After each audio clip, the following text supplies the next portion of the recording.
Our technology is one of a kind. So we are universal checkout technology. How did you come up with this idea? Yeah, like many entrepreneurs, it was solving my own problem. You know, in our research, 99% of people had the same problem that I did, which is visionary entrepreneur and leader in the e-commerce and media industry, founder and CEO of Shoppable, Heather Udo.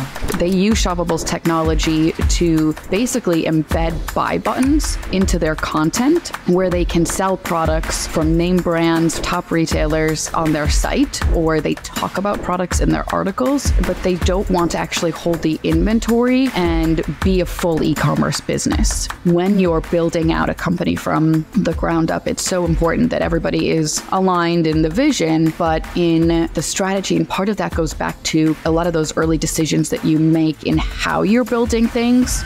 And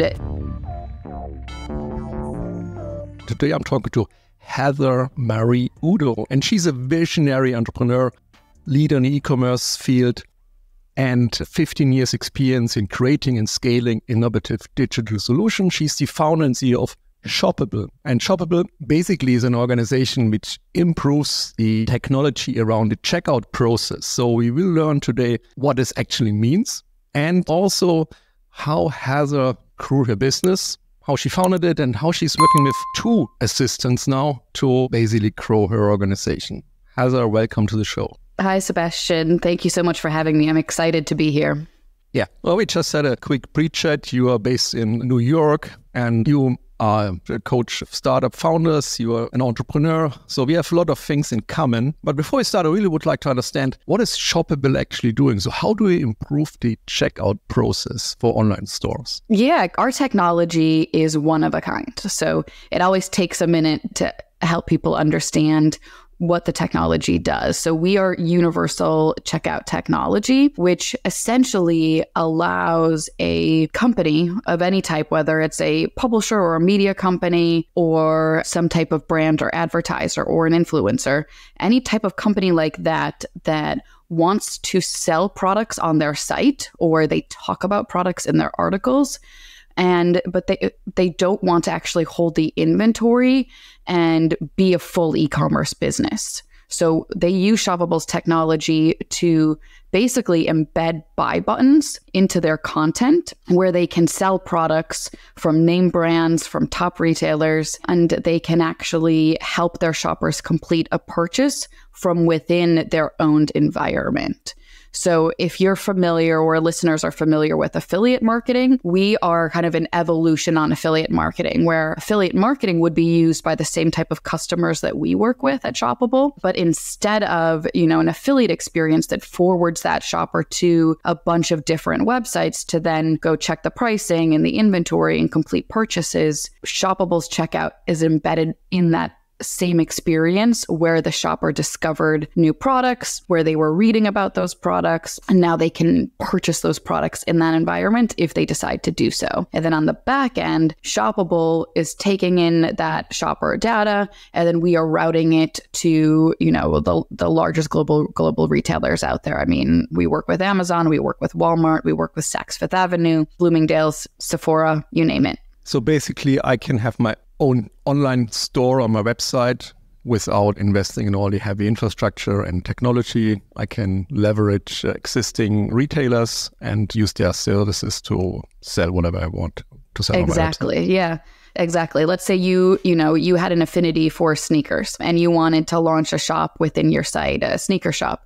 You could create a Shoppable account and then curate. You can either hand curate specific sneakers that you love, or you could say, send me, using our API, you could say, send me all the sneakers that you have that are Nike, Reebok, Adidas, et cetera, whatever brands that you love. And then we would send them to you and you could push them out on your store, sell them, and earn a commission on anything people buy.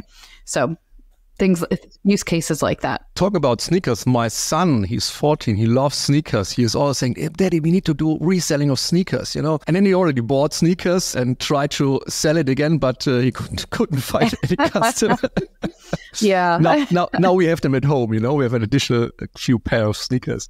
Oh, really? Yeah. Well, if he's got a strong affinity, he could create a shop and work with Shoppable. Yes, actually, I will tell him this. He will love this idea. Yeah.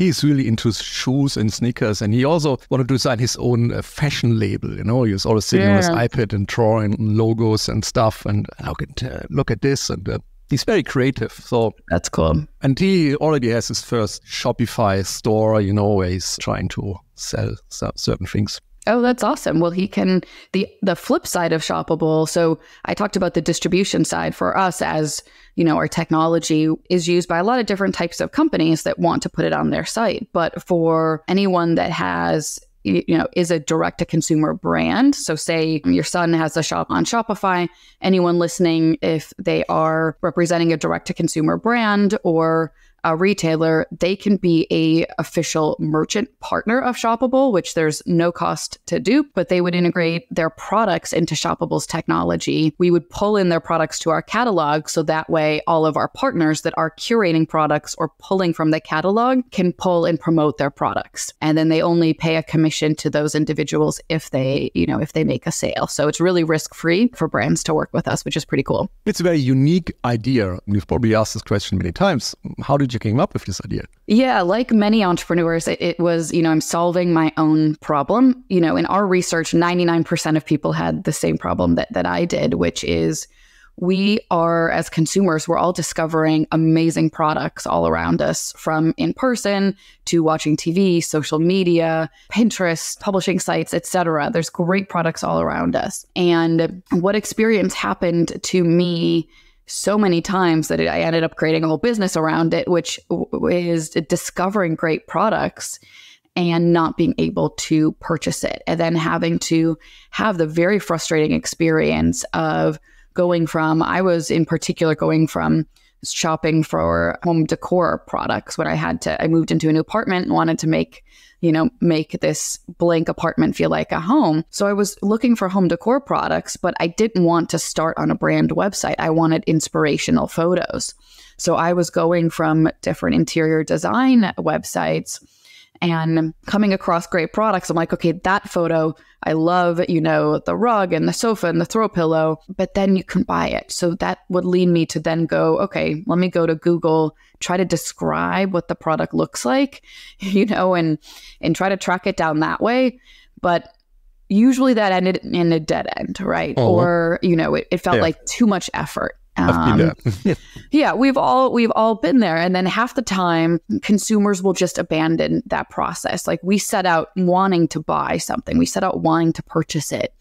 And if the internet, if the retailers, if the publishers don't make it really easy for us to do so, we will abandon the process and they lose the sale. And that's what happened over and over and over again. And I just said, I'm like, why is this so difficult to buy products? Like, that should be the easiest thing possible, right? You know, the sellers and the buyers should be able to find each other really easily.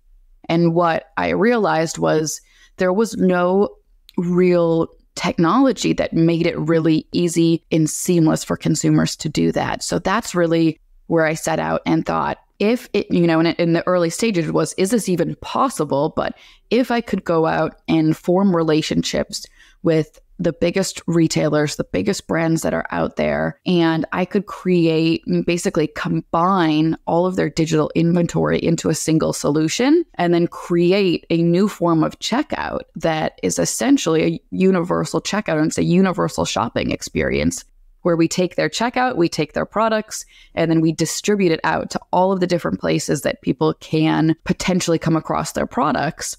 Then we can bring the cart to the consumer and make it really, really easy for consumers to shop. So that's ultimately what we've done with Shoppable. It's a very clever idea. Do you have a tech background? I mean, you obviously need a lot of developers. You need to build a great team to get something running like that. Did you bootstrap? Did you find investors? Yeah, I don't have an engineering background. I almost took computer science classes in college, and I wish I did, but stuck to business.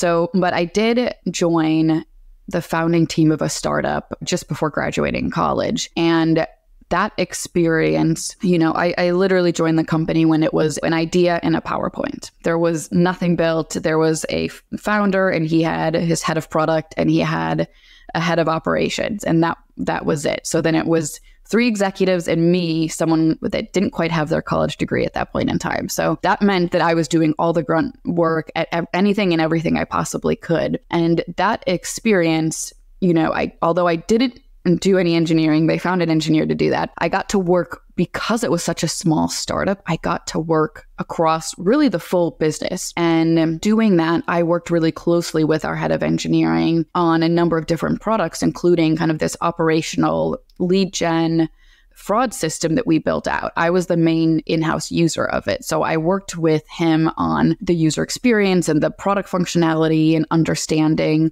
how things could be built. And that experience really helped me understand the foundation of what I needed to then later start my own tech company. Being able to work at one and understand engineering enough to understand what's possible and how it can be done. So that's kind of the background that I brought to. I was there for about 3 years before we exited. And then post-acquisition, I was there for 2 years. So those 5 years is what I had before starting Shoppable. Seems like a great experience, and getting all the background information and the understanding of the technology challenges probably faced. So how did you build your team? First of all, to build a team, you need funding. How did you solve that? And where did you find the people following your vision? Yeah, at the beginning, I first needed an engineering counterpart. And I will say that, I've had my company now for 13 years, just for context. But I originally started it in San Francisco. So I was in the Bay Area in the tech scene, and I was convinced by, just the presence of being in Silicon Valley that I had to have a co-founder. So I will tell you that I cannot remember how many, startup co-founder happy hour, dating happy hours I went to in the Valley and in trying to find that perfect CTO to complement my skill set. And as many of great engineers were out there at the time, I could not find an engineer that was willing to be a co-founder. And what I heard over and over again was, think your idea is really good and it sounds really interesting, but the fact that I wanted it to start, although the technology today, we sell everything from like high-end watches down to like toilet paper and consumables. It can sell anything, but I wanted to start within luxury. So anyway, all of the engineers that were meeting were like, I can't get passionate about that part of the space. And in any way, so it made it really difficult. So that first finding a co-founder didn't work for me. And, instead of just saying, well, if I don't have a co-founder, I can't do this, I had to find a different way. So I ended up placing an ad on Craigslist. Again, this is 13 years ago. I'm going to speak the truth always. So I placed an ad on Craigslist looking for a co-founder or a senior engineer that would be willing to work for sweat equity out of the gate. And lo and behold, I found my founding engineer through Craigslist. And this person, she's not with the company anymore, but she was with us for the first few years of the business, building our initial proof of concept and everything that we needed to really build that first proof of concept and be able to get our retail partners on board as well. So that's how I initially started building out the team, and then worked a lot with AngelList and kind of getting into the community and with some of our angel investors and finding some of the other team members. And then one other interesting story that I'll share too, as far as putting together the team, my COO, Heather Udo, now he's been with Shoppable, I think, for 5 years, something like that. But he was actually the general manager, the GM of Elle.com, which is Elle Magazine. So he was at Hearst when I first met him. And we met because I pitched him to be Shoppable's founding launch partner on the distribution on the magazine side of things. And although, another publisher moved faster than they were able to, so they did end up being our launch partner, Ted and I had a great relationship and we stayed in touch. And anyway, he ended up joining Shoppable's team through that connection, which is pretty cool too. Nice. I mean, the story with Craigslist really shows that you need to be resourceful. As a founder, there's always a way, and you will have obstacles, you will have situations where you think there's no way out, but thinking out of the box and just going a completely different route, going to Craigslist, which I love. Yeah, I think on that point too is like, there's so, and again, this is what I realized after moving myself and the company from San Francisco to New York is that it can really feel like there's only one way to solve something, or there's only one process to follow to build a company, or there's only one way to fund a company, or there's only one way for, to start a company, you have to have a co-founder. There were all of these things that felt like when I was living in Silicon Valley is like that there were these kind of guardrails or standards that you had to start things and you had to run things a certain way. And any one of those things, or all of them could have potentially been a blocking point for me. So I think for any listeners that are feeling like, their one particular thing isn't going the way that they want or they expect it to, is like, don't feel like you have to conform to what anyone else is expecting or has set out there. Yeah. Make your own path, as you said, Yeah. I mean, society and other businesses, they have these expectations how things should be, and this might have worked out many times, but it also works out a different way. And especially nowadays where things are moving so fast in the industry and with AI and all the technology which is available, I mean, there are 1,000 ways. There's the saying, there are 100 ways to go to Rome, It's the same in building a business, there are many ways of doing this, and you are proof it. You're an amazing example to destroy the odds and build your own path. Yes, which exactly. Really I created a community, AI mastery movement, where basically I empower my community members to leverage what is there and don't see it as a threat, to see it as an opportunity to create value with it. What are the top 3 challenges you had building this organization? Top 3 challenges. In 13 years, there's so many challenges. I would say one at the beginning for sure is funding. And I know that's a problem for... Especially right now, yeah.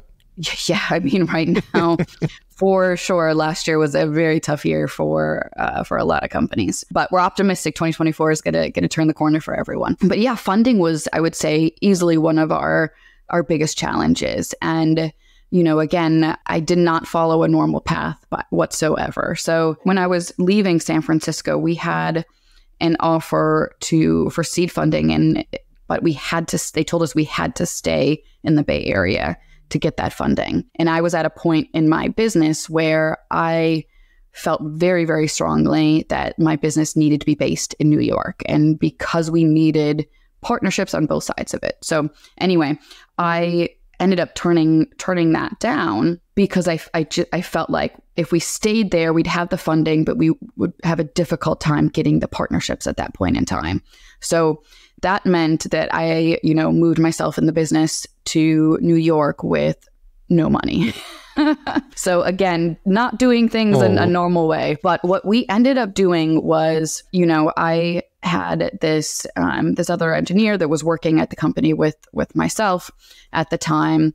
And we, had enough to be able to start having these conversations with the publishers and the retailers to go and secure partnerships. And then that led me to be able to start securing some angel funding to build the business. So ultimately, that's the path we took. But I would say, to kind of come back to your question and not segue too far here, funding was certainly one of the biggest challenges. The second one would be, creating a market where there wasn't an existing market. So as we explained at the beginning, Shoppable's technology, universal checkouts, universal commerce, did not exist. No one had ever heard of it. And that meant that we had to not only create the business, create the technology, we had to build our brand recognition, but we also had to educate everybody on what the technology was and then create a market from it. So that is an uphill battle.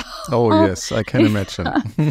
Yeah, so that was a huge challenge. Now, it's a different conversation, but in the early days, I'd get on a phone call with any retailer or even just sometimes send an email and not get the phone call yet.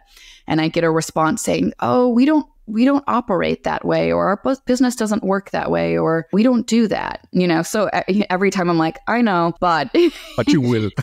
But you will. And here's why you want to. Here's why you want to be operating this way. So I would say that was the second biggest challenge. And then I would say the third is probably going back to the beginning. You can get over it, but it's still a challenge, which is not having a true counterpart on the technology side. I think has created different challenges throughout the company, because, I mentioned our founding engineer isn't at the company anymore, but she also wasn't at the same level, I guess, that I was kind of going into it. So when you're building out a company from the ground up, it's so important that everybody is aligned in the vision, but in the strategy. And part of that goes back to a lot of those early decisions that you make in how you're building things, and the infrastructure plan and things like that from a tech company. So I would say that I've learned some different lessons along the way, but that would be another challenge that I would have highlighted, kind of looking back, hindsight, over the last 13 years. Amazing story. And when you look at the company now, are you only operating in New York? Do you have a virtual team? How did you design the organization? Yeah, so we are fully remote now. So we are primarily all over the US, and then we have an employee in the Philippines as well. I'm trying to think if there's anywhere else, but I think that's primarily it. And one of the things that I think would be interesting for listeners, as far as kind of just thinking about how to scale your team over time, 2 positions that I would highly recommend hiring for and setting up really, really smooth, formal processes around. And I'll kind of go into more details in a minute, but one would be an executive assistant, and a second would be, a growth assistant. And, a couple things about these 2 positions, which, and this is embarrassing to say, but I really only put focus on, I would say, really starting last year. But what, in hiring an executive assistant, previously, I don't know if this is a founder thing or what, because I know other people have this challenge, but in really understanding that they need an assistant, because I think founders were so used to, when you start, yes. When you start your person of your team of one, so you're doing everything, and we're so used to just jumping in and like taking on whatever happens and being like, I'll just do it. We're execution machines. We just work through whatever we need to. And there's sometimes a block that I had, and that I know other entrepreneurs that have had as well, that no, we need an assistant, and that's a really important role, because there's so much that we have on our plate. And I'll give you examples, but I had so much on my plate in my day-to-day that was sucking up time and energy. If I wasn't emailing back and forth and following up to schedule this email, or to schedule this meeting, and looking up information, like even preparing for meetings, the time that it would take to get, look up someone's bio and background before jumping on a call. My assistant does all of that. And what's key is that she's actually in my inbox. Not that I'm CCing her on things. She has access to my inbox. Obviously, I trust her a lot, but she is in my emails and she processes my email. So the amount of emails that I have to do is very, very small. So even for this podcast today, I never emailed you directly. Everything was my assistant sending you my bio, the photo, filling out the forms, everything. Perfectly well. Yeah. Everything that needed. And here I am showing up for the meeting, and it's, or not a meeting, but for the recording. And she actually talked to my podcast manager. So exactly. So I didn't even know that she wasn't talking to you. Yeah. But and those things, it gives you that opportunity. After starting with her, and then I'll say the growth assistant, the 2 of them combined, I have about 4 hours back in my day every day, which, is really, really mind blowing. And what I've seen is the amount of strategic work I've been able to do as a result of getting that time back. Is just shocking. And I really wish that I had gotten these 2 people in place a lot earlier. So for anyone listening, if you don't, highly recommend it. Now, the other role, I am still very much involved in Shoppable sales process. I love talking to, and our customers. I love talking to our customers, and I love speaking to new potential customers. And with Shoppable's technology, again, it is so flexible. There's a lot of different types of companies that we work with. And we get so many people that come to us saying, you've probably never worked with someone like us, but we would love to use your technology to do XYZ. And anyway, so I'm having a lot of those conversations and then, learning about what product needs to have to happen. But where I was getting blocked was, leading those conversations, really being able to be present in those conversations with who I was talking to and take notes and think about the follow-ups and, send all the attachments that they might need and the information. So I hired a growth assistant and works with my assistant to plan all the meetings. She, figures out who we should be talking to, anyone that inbounds to our, to our lead flow, to our funnel. She works through confirming all the details with them ahead of time. And then she does the prep for those meetings, including pulling LinkedIn bios and recent news articles on the companies that we're meeting with. So we understand what's their latest thing that they're focusing on. And then she sends, she drafts all the follow-ups. She sends everything on my behalf, so I don't need to worry about it. And if it's anything out of the ordinary, she'll send me the draft, and then I can just review it in, a minute or two, and she can send it out. So those two positions really, really have just increased the efficiency and the effectiveness of what I've been able to be as a CEO. Amazing. I mean, I can 100% agree. I'm an entrepreneur now for close to 30 years.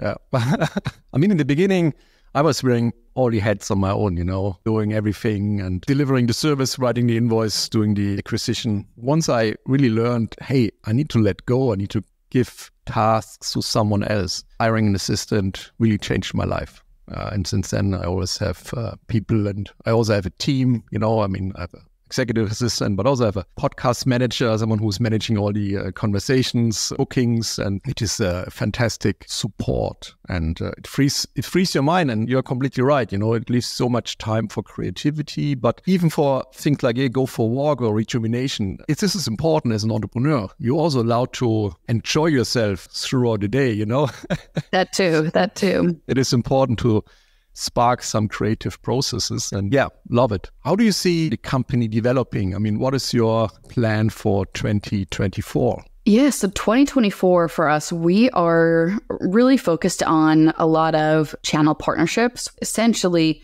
Shoppable has, I mentioned we have different types of technology, but one of our solutions is a suite of APIs, including our checkout API. And that lets any type of platform from, we work with some ad tech platforms. We're working with, Shoppable TV platform, Shoppable commercials. We're going to be doing Shoppable film coming up, ads, content, you name it. But anyway, these APIs are a real focus for us this year because it essentially allows Shoppable to partner with these different platform companies. They integrate our APIs and then they're able to distribute our technology to a lot more places. So that distribution aspect is a huge focus for us in 2024. In terms of industries, do you have any special focus? You said you started with the luxury space. Was this the case? And how did you broaden the industry focus? Yeah, so we started with luxury goods, primarily luxury home goods and luxury apparel and accessories, but pretty quickly broadened beyond that. Our launch partner was the Wall Street Journal. So they launched a holiday shoppable gift guide using our technology. So, I think they called it a luxury gift guide, so selling everything from very, very expensive watches to home decor. But yeah, we have expanded to all major categories at this point. So, we work with a lot of pharma companies. We work with a lot of pet care companies. Consumer packaged goods are a really big category for us. So health and beauty, fashion. We just did some commercials with a major retailer during the holidays. A couple major retailers did Shoppable commercials as well. But really, it's all major categories, I would say, except perishable food. We don't touch right now. It sounds like a really great success story. Thanks for sharing this. Is there anything else you'd like to leave for the audience? Any last insight or anything you'd like to share before we wrap up? Yeah, just a special, if you don't mind, I would love to extend an offer to the audience. If the audience is interested in either using Shoppable technology or interested if there's anyone that I can be helpful to, just on Instagram, DM me the word CEO podcast or the words CEO podcast, and happy to hook them up with a special discount for your listeners. Amazing. We will put this in the show notes as well. And thank you so much for your time. It's been an amazing conversation and I learned a lot, and I will definitely tell my son to check out Shoppable. Best of luck for the future and definitely stay in touch.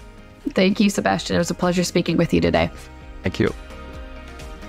Thank you for tuning into the High Performance CEO Show.